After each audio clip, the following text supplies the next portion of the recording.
Surprise! We're alive. We're back. And preseason's over. And the Nuggets are going to play basketball this week in like regular season. They're going to play actual basketball games. And boy, do they look good. We got lots to talk about on Locked On Nuggets.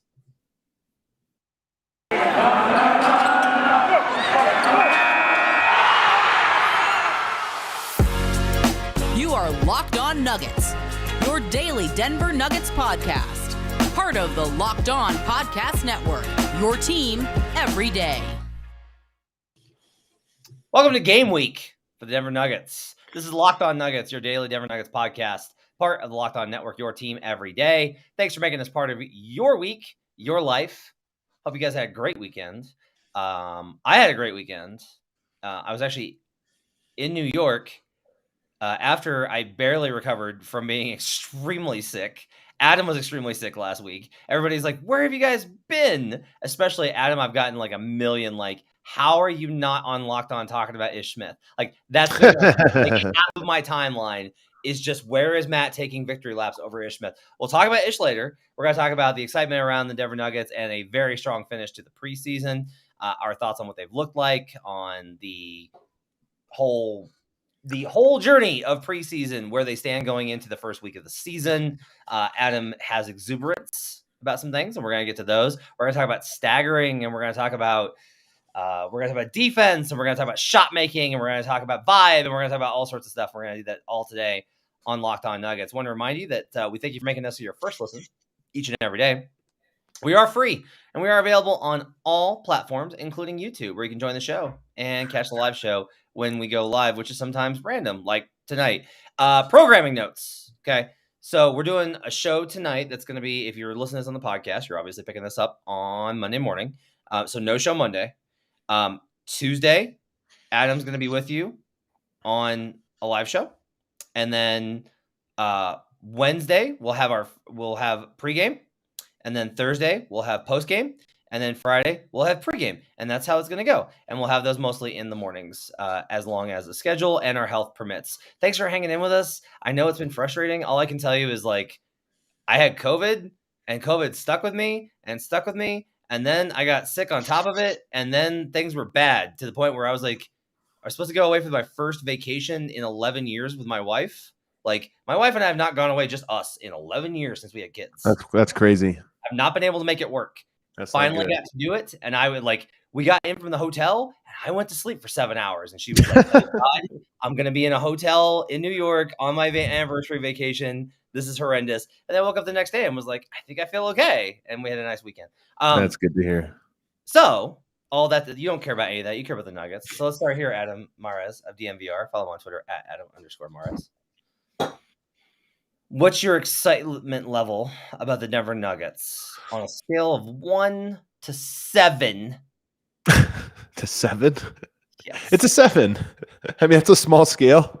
The increments are very little. I can't go 6. Let's start that. No, we'll do this. On a scale of 1 to 14 for the 14ers. How many feet of excitement are you? How many thousand? I mean, honestly, I don't know how to quantify that. I'll say 13 just to leave a little bit room for more excitement, I guess. Because I know we'll get into the Jamal Murray piece of this remains, largely a mystery. But, as these last two games, to me, these last two preseason games represent the spark of optimism that I think Nuggets fans needed and wanted heading into the season. Because to me, I'm not saying they proved anything, but they demonstrated their ability to do several things that were key indicators for me to make me believe that this was a championship contending team.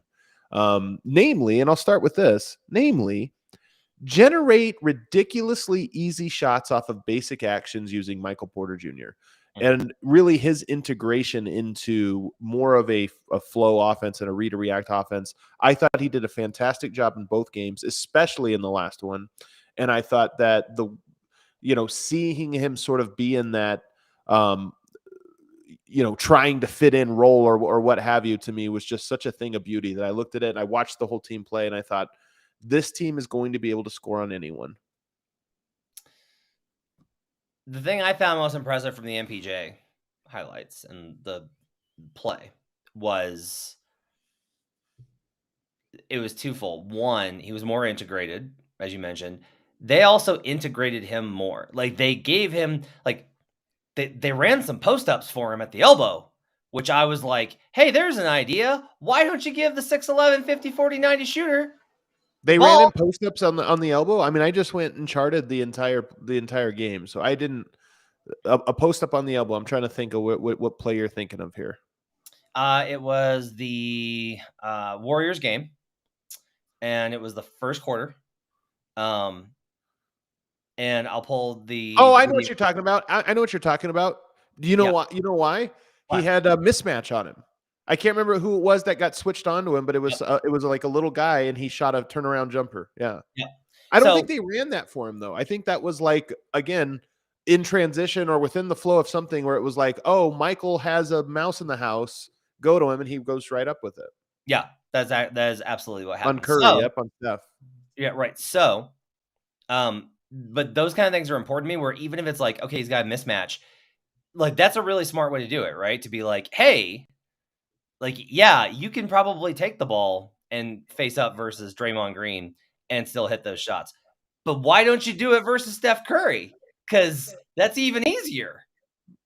Right? But I think honestly, that's why I wanted to make this point is because when I went through and just charted this game, I just went back and rewatched it. I didn't think there was anything from Michael Porter that to me was like, hey, he's calling his own number or this or that. I thought it was all just trying to read the situation and this or that. And that was, look, when Michael Porter gets Steph Curry on him, the play is go to Michael Porter. Like that's the play. That's same with Jokic. If Jokic had Steph Curry on him, it's a no-brainer. You go to Jokic. So that's the only reason I bring this up is I've long maintained that Michael Porter perfecting this style of play is going to lead to him averaging 27 points per game or whatever it is. Whatever the number is, it's a lot of points. Because a lot of people say he's too good of a scorer to just play the style. Erroneous. There's no such thing. He will get the shots. And even in this, like in these last two games, I still think he'll get even more shots the better he is at reading it. And the last thing I'll say about this, I think Jokic in almost all of the games that I have watched has gone out of his way to try to look for Michael Porter. To me, when I take away Jokic's approach to this entire preseason, to me, it looks like he is trying really hard to demonstrate to everyone, including Bruce Brown, including KCP and Aaron Gordon. But I think especially to Michael Porter, I'm looking for you. I'm constantly looking for you. I'm going to here. I'm trying to go to you, looking over here and saying, hey, let's do this thing. So to me, I think that this has been a very deliberate approach by Michael Porter, a very deliberate approach by Nikola Jokic to integrate each other into the system. That's fascinating. That's really interesting because like that's I think more growth than I would have expected. Even like if it's just like little signs, like just having that accomplished in preseason, I think is a pretty big deal, right? Like it simply shows adaptation of the key concepts that have been honestly kind of a roadblock in a lot of ways for the team offensively. Let me ask you something. So Jamal doesn't go, which is fine. I'm not overly worried. What's your concern level on Jamal right now? My concern level for Jamal specifically is low. You're saying that as if it's like, is the hamstring a concern? No, it's low. Yeah. But my concern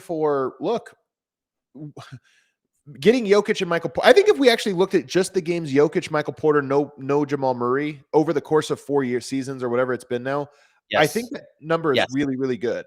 Yes. This is why I was kind of getting. That was like where I was going to after the hamstring, right?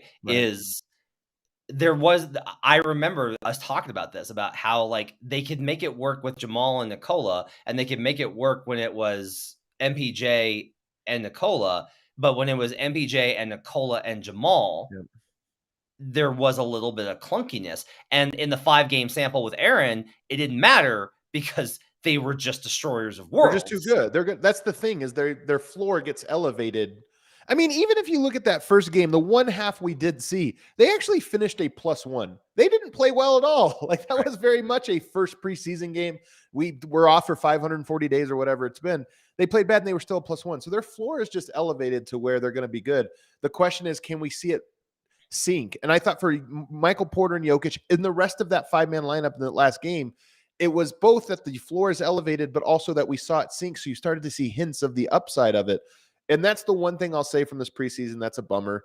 And it's probably going to take a long time in the regular season to work this out. I think it might be harder in the regular season to work these things out as we do need to now see Jamal Murray and what he looks like in this system. Again, I think the floor will be high, but I don't know that it's going to be like, I think there'll be nights when the ball doesn't find Michael Porter as often as it did in these last 2 games. Let's take a break. We'll come back and we can talk about some, I don't know if surprises is the right word, things we weren't expecting that have come out of preseason. And that includes conversations about Bruce Brown and I think Zeke Naji and maybe a little bit of, I don't know, Ish Smith. We'll get into all that and more when we come back on Locked On Nuggets. But first, I've got to tell you about Rocket Money. So I was in the airport, and after going to New York for more than 6 hours, all my money was gone because that's what happens when you go to an East Coast city. And so I was like, I better peel back some things. So I was looking at my subscriptions and kind of finding like all these different things. I was like, oh, I forgot I subscribed to that. Oh, I forgot I subscribed to that. Oh, I forgot, like constantly. And the thing is, like, you can save so much. 80% of people have subscriptions that they forgot about. And that's why Rocket Money is so freaking popular. It's because it finds those things that you're like, I completely forgot that I am giving my money, my hard-earned cash away to because of these things. It might be an unused Amazon Prime account or a Hulu account that never gets streamed. There's this app, Rocket Money, helps you go through all of it, formerly known as Truebill, but it tracks all of these things. Most Americans think that they spend around $80 a month on subscriptions. The actual total is closer to $200.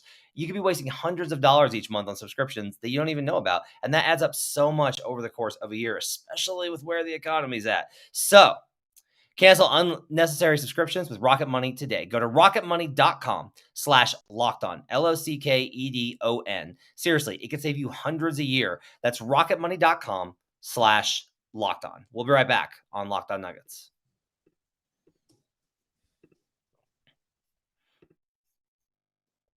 Thanks for making Locked On Nuggets your first listen every day. Make your second listen game to game Western Conference. Every moment, every top performance, every result. Locked On Game to Game covers every game from across the NBA with local analysis that only Locked On can deliver. Follow Game to Game on Locked On NBA, available on the Odyssey app, YouTube, and wherever you get podcasts. Okay, back here with Adam Mares, second segment for your Monday as we return and get started with the NBA regular season. Nuggets tip off on Wednesday versus the Utah Jazz. I'll ask you this, Adam. What player was most surprising to you versus your expectations out of preseason? I mean, phrased that way, it's definitely Ish Smith. My expectations were a lot lower. Like my expectations for Bruce Brown were high. Let me ask another question. What player was like I like the most right about that? This is what sucks, man. Like I told you this when you did this, that you're going to turn him into a reverse Facu. Let me say this. Today at practice, Michael Malone hinted that Ish Smith will be the third stringer, which is a little surprising to me because to me he represents I thought when watching it, I'm like, I think Ish and Bones might actually work together. As Michael Malone said today, speed kills. But I was not out on Ish Smith. I was just not looking at it to say that you think a rookie who's 170 pounds and whatever Ish Smith is, how tall is he? 6 foot, 6 feet tall. Like that's a tough prediction to make that those two guys are going to make a serviceable backcourt. So for me, that's like a large part of the hesitation. But having seen Davon, seeing Christian Brown, seeing some of the other options, to me, I look at it and I go, you're going to be small and vulnerable defensively. But to me, like those two guys together, I think work. Okay, so this is going to surprise you. I have to go the other way now. You don't have to, Matt. Okay, you don't have to. No, here's why I have to though. Okay, is because like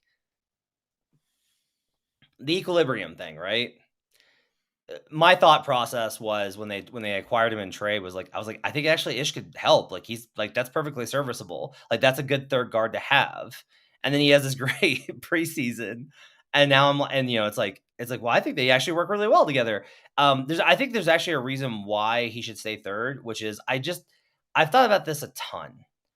Is as bad as the Nuggets looked in the back half of the year, I still to a large degree blame the early season injuries for a lot of that.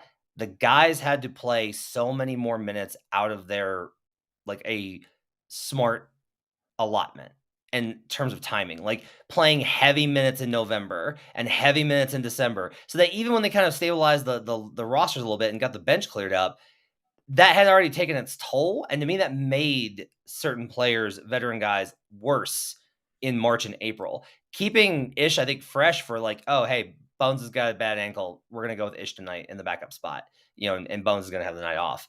Keeping him fresh, actually, I think has a little bit of value. And I also don't want to like, just because I like That's Ish a Smith a compelling lot. argument. I mean, Murray's going to miss a lot of time, and Right. Bones. Look, Bones already rolled an ankle once in preseason. Like he rolled an ankle twice last year. I'm not saying bound to happen, but it's more likely maybe than the average player. So it's actually, I see the thought process there. Yeah. And so the question is like whether or not it's okay to have a little bit of worse minutes if you're playing Davon or Christian That's a Brown. good point. I never really thought about it that way, but that's an interesting perspective.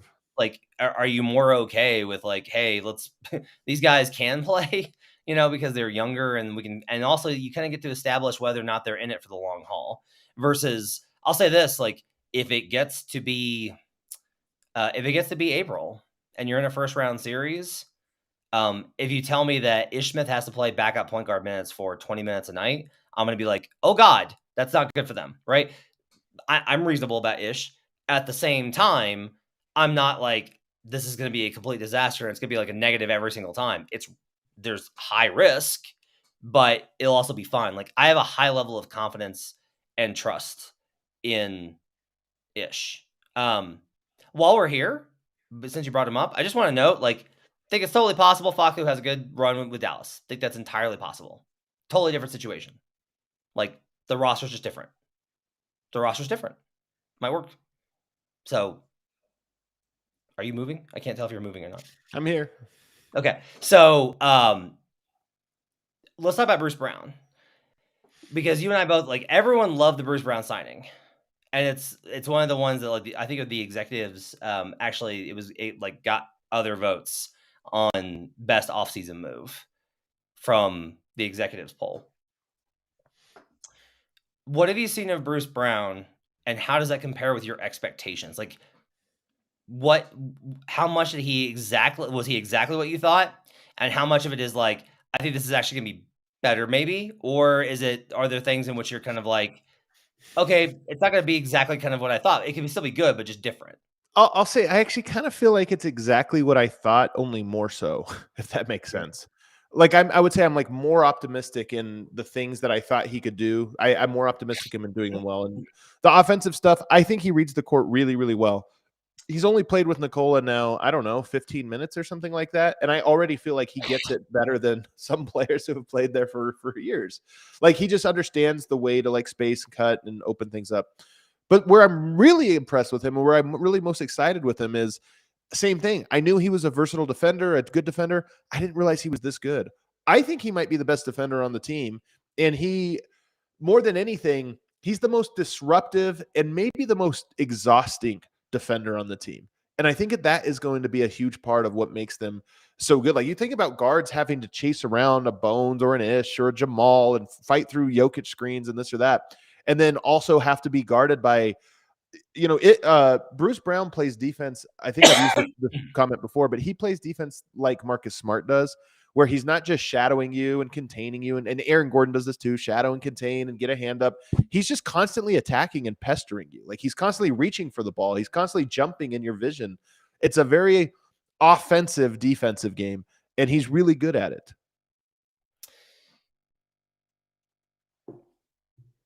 He is, there's a lot of conversations about how much Michael Malone, like Malone's constant harping on how he defended Tatum in that series, over and over and over again. I'm going to go in there with like giant, blown up photos of Bruce Brown defending Jason Tatum, just so that Malone will see that we've actually watched those clips, because he keeps mentioning it over and over again and being mad we haven't done the homework on it. I think it's interesting from the perspective of Malone has wanted guys like this, and Brown is this nexus of things that Malone wants, things the front office wants, things that fit with Jokic. Like the dissection of those three things, the Venn diagram for those, it's not that there aren't a lot of those guys, it's that they're hard to get. Like the idea Yeah, that of course. Yeah. the idea that you can't find them, I think is false. I think every team has players that fit those three categories. I think it's except for the Rockets. I think the Nuggets have had a hard time getting those guys. And so to have a guy that makes this kind of impact, again, like a lot of this gets into when you think about the Nuggets from a personnel standpoint and a fit standpoint and what they're capable of. I wrote this down the other day and just on Notepad, I just wrote the word pressure dash Malone. And the reason I said that was Malone has always been really great at making things work when things were not ideal. That's actually one of the things I think that he's best at is like, you've got 7 guys and you got to go on the road on a back-to-back and find a way to get this win. You've lost, you don't have Murray and MPJ for the entire season. And while like you and I was very critical of Malone last year, I stand by that criticism. Got him through, got over the win total, got into the playoffs, like mission accomplished. A lot of coaches fail in that spot. Like a lot of coaches just fail in that spot. They do. Even with Jokic. But I don't know that Malone's never been in a better situation than this. There's just so many guys, like there's so many options. There's so much opportunity. Yeah. One thing I'll say, Matt, that I think makes this a little easier on him. We've talked about this early on in camp that this is such a veteran team. It's the most veteran team they've had. And I think that is noticeable to hear too, especially when we get to, again, we talk about the bench. Bones has a very high IQ. I'm very impressed. We need to talk about Bones in a section here too. But if you have Ish Smith, Jeff Green, DeAndre Jordan, say what you will about DeAndre Jordan, but he's just been around the block. He knows the way the game is played. He knows the things that veterans know. And then Aaron Gordon, Bruce Brown, KCP, Murray, Jokic, like there's not, in a lot of years, we're talking about 4 or 5 guys like, well, if they could get this part of it, if they can get this part. Right now, we're basically talking about MPJ, who's last 2 preseason games, extremely impressive. And the rest of the guys that we're talking about are veteran guys that it's like, it took 5 preseason games and they're there. They kind of like, the learning curve was very, very steep. So I agree with you about Malone and having to make decisions about the depth and this or that. But I think that he has guys available to him that don't require a whole lot of like coaching up and pointing things out. It's more about telling them what to do and they know how to do it. I guess an interesting question from that is like, is that what Michael Malone's best at? Like, yeah. I'm not trying to find problems I'm not trying to find problems out of strength, right? Because like the answer, I mean, look, I would bet yes, though, man. I know what you're saying. I know he's presented a challenge that he hasn't ever done before. So are we sure he's good at it? You're right. That'll be a thing we're going to learn here. But I would say yes, because I do think that like, I think all coaches prefer to coach veterans, but I think Michael Malone in particular is going to like stress less about Jeff Green doing the right thing and Ish Smith doing the right thing than he would, Juancho and Gomez. Which is refreshing because at the first preseason game, he was so stressed. I'm very tired of seeing Michael Malone look like eyes to the heavens, just wondering why God has given him the inexperienced group of mistake-prone players. Well, you know what's interesting though about this very point? Who's the one guy that's kind of below where we thought he would be right now in the rotation is Zeke Naji. Yeah. Zeke is a young player, and I think Zeke is a guy who still has like a lot of holes in his game. I'm not saying this like he'll never fix them. I'm just saying he's still very much a third-year player who has 1,000 or 1,500 minutes to him. So, and I wonder if part of the psychology to Malone right now, whether he knows it or not, part of the psychology is he's got all these players that are ready, and then he's got one guy that requires a little bit more patience in this or that, and it sticks out even more. What do you make of Zeke's preseason? I can't make sense of it, man. Other than to say Malone today, same spot. What's that? Well, Malone today had this quote. He said that we don't have a 10-man rotation. We have a 10.5-man rotation or something like that. Meaning, or maybe he said something like, we have two centers. Like, we don't have one center, we have two, and it's going to be dependent on the matchup.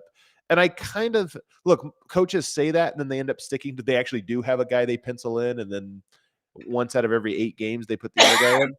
But I kind of think that Denver might actually try this year with DeAndre playing in certain matchups and Zeke playing with certain matchups, and then that being the game plan going in. How do you feel about that? I feel like it probably won't work. I feel like you're going to – I mean, inevitably, let's just say opening night, Zeke Naji plays and plays well. You get to Friday night, and you play DeAndre, and he plays poorly. And then Saturday night is a DeAndre night. They've got a center. Do you go to DeAndre? Do you say, well, he played poorly, and so now we're going to go here? I just feel like that's how it goes, is inevitably one of them plays bad early on, and then you wonder, is that because he's the wrong guy? It's funny that you say that, because you talked about like them playing badly, and I don't think it has anything to do with how they play. It has to do with the team's result. So, well, that's what I mean. The team play. When I say they play badly, the team plays badly. Yeah, but lose. here's the thing. It's like if DeAndre Jordan is a -15, but the Nuggets win by 15. I agree. Yeah, he'll just keep playing DeAndre. yeah. Like we've seen this enough with Malone, where, and I don't blame him, because I think coaches. I think about this a lot, about how frustratingly dense and almost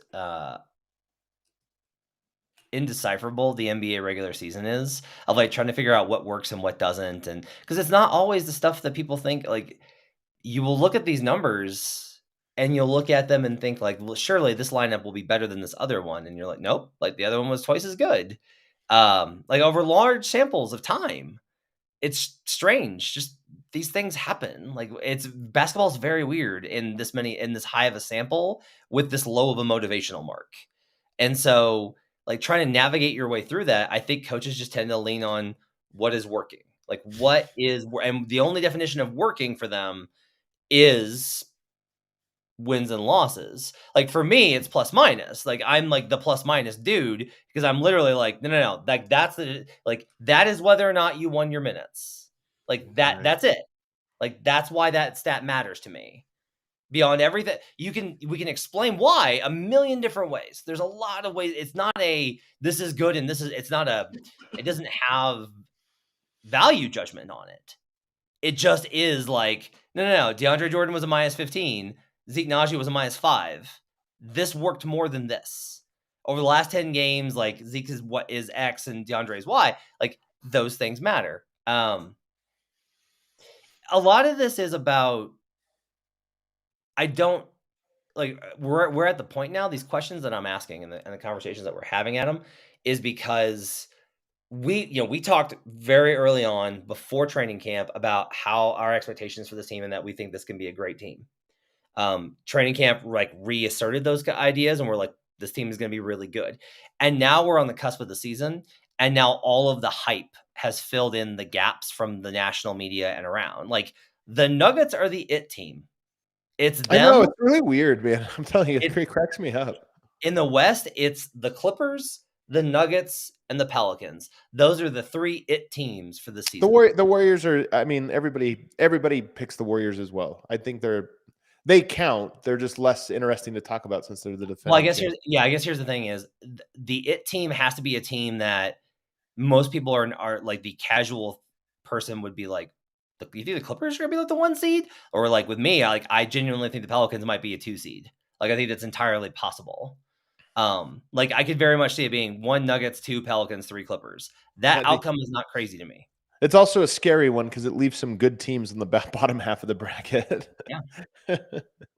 Yeah. Nuggets Warriors first round matchup is like, oh, well, that's the thing, right? It's you won, but you lost. This is where I always get to. This is why Jazz fans used to make fun of me, because I said, like, I'm worried you're picking too early 2 years ago. And they're like, that's the stupidest thing I've ever heard. And then they peaked too early, and then they were out. And I was like, do you want to be the hunter or the hunted? You always want to be the hunter. Like, you don't ever want to, the only time you want to be the number one seed, like, the only time you really want to be the number 1 seed is when you have already won a championship and you are going for that, like, all-time season. And the Warriors tried that, and it did not work out great for them in the end. But even then, I'm like, okay, that was like a really, like, a lot of things happened in 2016, right? Like the Warriors were on pace for basically that bowl season where it's like win the title, come back, win all the games, and then win the title again. So a lot of this where we get to the thing I'm really having a hard time with, Adam, is okay, am I just like in the same place with all of the expectations?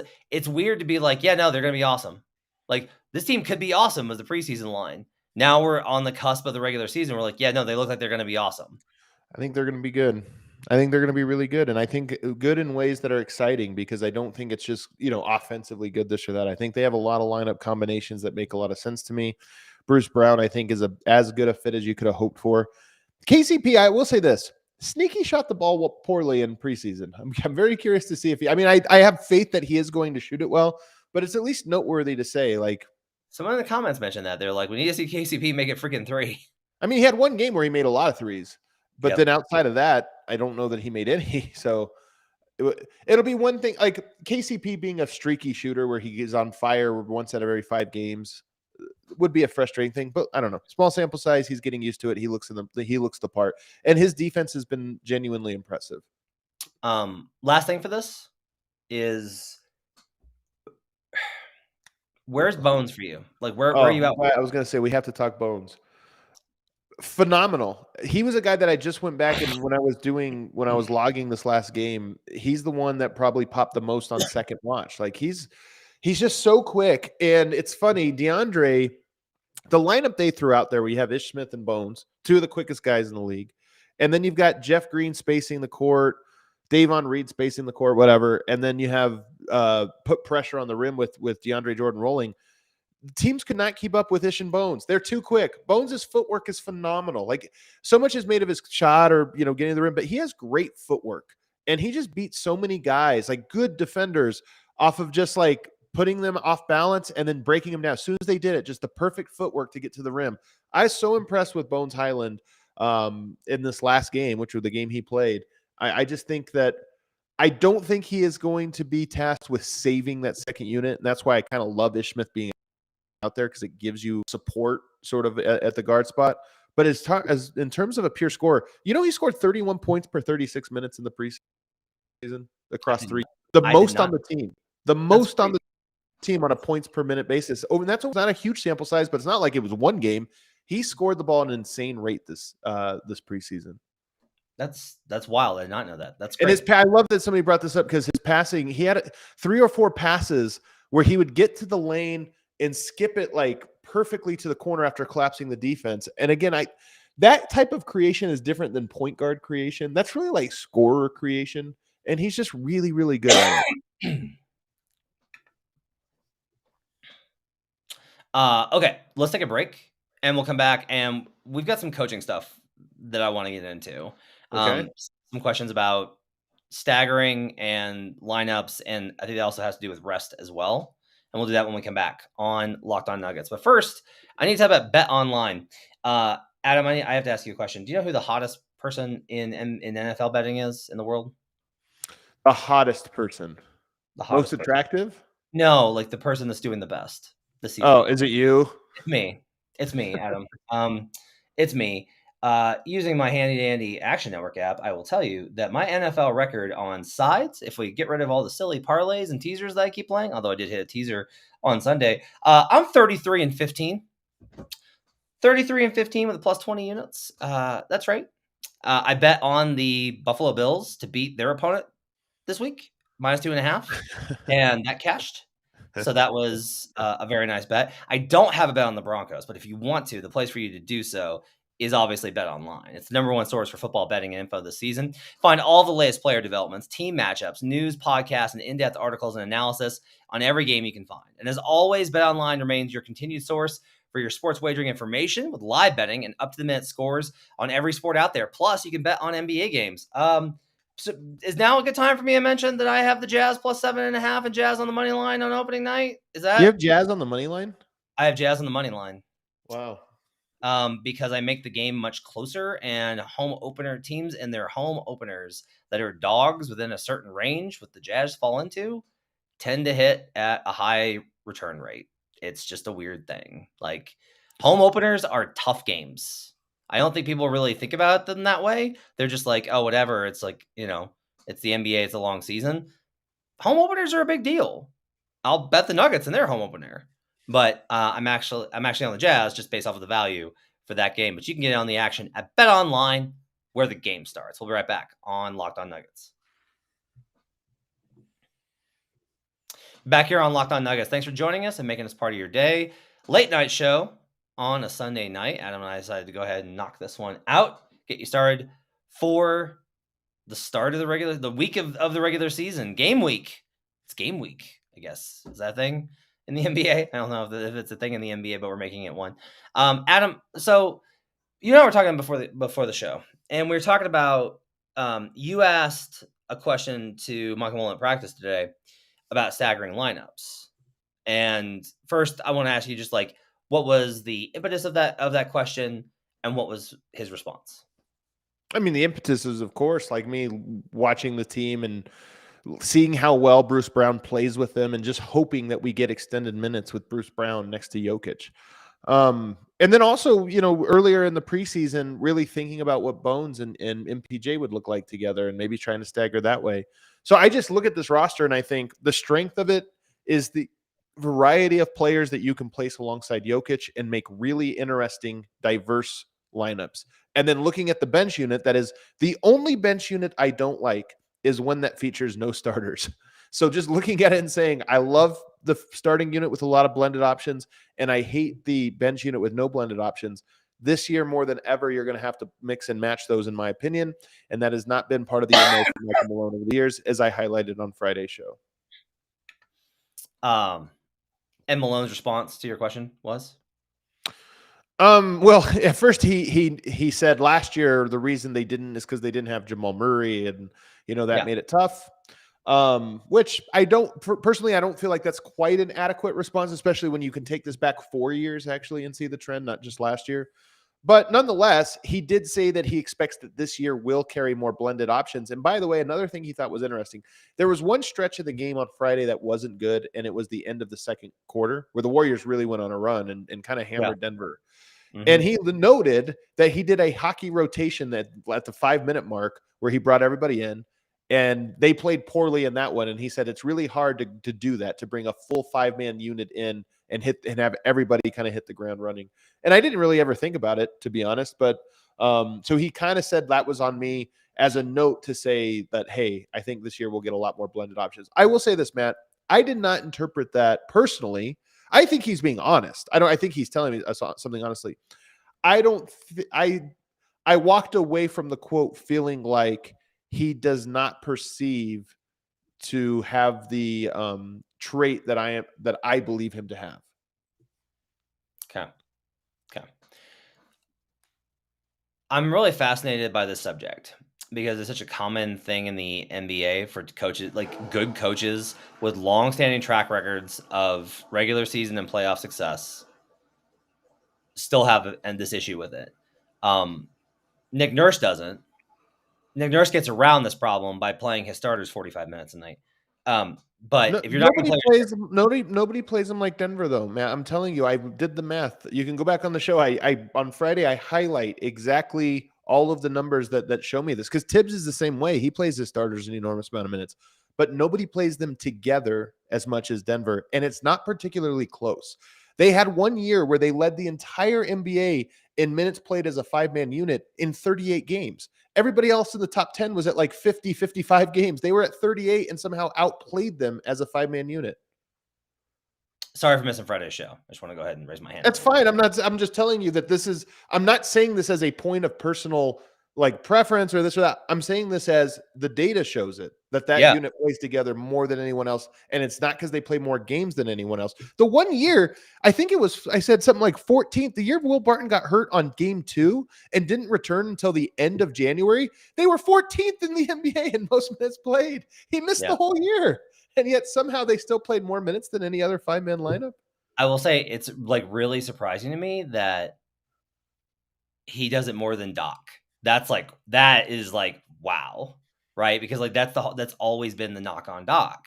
That's always been that has always been the problem. Now He does a little bit differently now, in part because Joel Embiid wants the different rotation, right? So like we talk about this a lot. The best players on the team have two options essentially for their rotations. They're either going to play the entire first quarter or like 10 minutes of it, and then like the final 8 to 6 of the second quarter. And then you just repeat it for the second half, right? Or you can do like the Embiid, which is you play the first 6 minutes of the first quarter. You come back in at the start of the second quarter, you play 4 minutes, you take a break, and then you finish out with whatever the remainder of the minutes is, right? So those are two different options. Jokic clearly prefers to play the entire first. Star players usually get to play consistent. Embiid's a unique one because I think he tires. That's the sneaky truth about Embiid is he can't actually play 9, 10, 11 minutes in a row. But most stars prefer like the long stretches. Curry, they disrupted Curry's last year. They put Curry on the Embiid timeline, and he hated it. And so he went back to the entire first thing. Like, that's where he wanted to be. And this isn't even really about Jokic, right? Because, like, you can keep Jokic on the same and still stagger effectively. Like, this is really key, though, because, like, this is a determining factor. The issue of why, I think, is very fascinating. I consider this to be in the same category, honestly, Adam, as rest management, which is, I think Malone lists this amongst the things that it's like Maslow's hierarchy of needs. Like, after you have taken care of food and water and shelter, which is you are above 500 and you are playing well, then you can worry about staggering and trying to get better. And you can worry about rest management and all these types of things versus looking at staggering as an essential way to get the most out of your team, which, like, I would agree with you. Like, it's a conduit to finding the best version of yourselves, because you're also not relying on, like, this is the problem last year. If the starters weren't good, they were doomed. Like, yeah, for me, Matt, dude, you're almost making it sound like a principle, and I'm not principled in this way. I'm not principled in most ways, to be honest. I think you should be flexible. If Denver had a great bench, I'd be like, great, 5-man unit, second guy's up, like, let's do it. But Denver, to me, has a bench that doesn't necessarily make sense as a 5-man unit. I think they have a great bench. They just don't have a great bench like all the 5 pieces. I don't like Davon, Bones, Bruce, Jeff, DeAndre. That, to me, is not a very good 5-man lineup. If it is, then I actually wouldn't worry about this. But I just feel like there are better opportunities for a second unit. And then on top of that, I want to get Bruce there with Jokic. I just think they're going to need that lineup in the playoffs. Get used to it. And the counter is always that you want your starters together as much as possible because you can be your best in those minutes, right? It's like trying to maximize when you're at your best versus trying to maximize when you're not at your best. But it's like I do lean towards your, like, I absolutely lean towards your side on this. Like, I'm with you on the idea, and it's not even, I don't even know if this is a side. Like, this has been pretty well proven. Like, if you have the opportunity to stagger your starters, you're going to be more successful. Period. End dot. I don't know any team that stagger. Nobody is ever like, you know what they need to do? They need to stagger less. No one ever says that, right? I think it's as valuable too, man, about just being able to win different ways. And this year, I think the starting lineup is really good for Denver. I think you're going to win most nights with that group. But I do think there's going to be nights when you're going to need a little something different. And I just hope that they have – I hope we're not seeing a lot of fourth quarter, final 3 minutes. Oh, this lineup has never played together. I will say this. They have guys – you mentioned those guys on that second unit, right? Those are guys that both are unlocked and help unlock certain guys in the starting lineup, right? Like, Bruce Brown can help out Jamal and MPJ and Aaron Gordon and Nikola, and KCP for that matter. I think Bones can help all of those guys. I think Jeff Green, to a certain degree, in certain contexts, can help those guys, and on and on and on. But it's when you have, we talk. There's all these archetypes, and one of the popular ones from the draft circles, which I like a lot, is the connector concept, right? Like, Bruce Brown is the archetype of a connector, and if you have a bunch of connectors that don't connect to anything, right, it's just excess pipe. You kind of do have 4 connectors in that lineup and Bones, and that's why I kind of feel like it's almost unfair to Bones because it's putting like a little too much on his shoulders, and I think that's why we saw his best game really come alongside Ish when Right. he had somebody else that got to do the point guarding duties a little bit, and really it wasn't even that. They just kind of take turns attacking, and no team has players quick enough to guard both of them. Yeah. All right. You got anything else before we get out of here? No, I guess we can get out of here for today. We got 2 more days before the games start to cover all bases. Cover all bases. Yeah, we will be back, and we'll get you covered and set for opening night for the Denver Nuggets versus the Utah Jazz, as well as the start of the regular season. All sorts of notes, all sorts of news, all sorts of everything. Everything you need to know. Another season with us, Matt Moore, Adam Mares, here at Locked On Nuggets. Thanks for joining us. Have yourselves a great week, everybody. We're back. Basketball's back. And we'll talk to you again soon.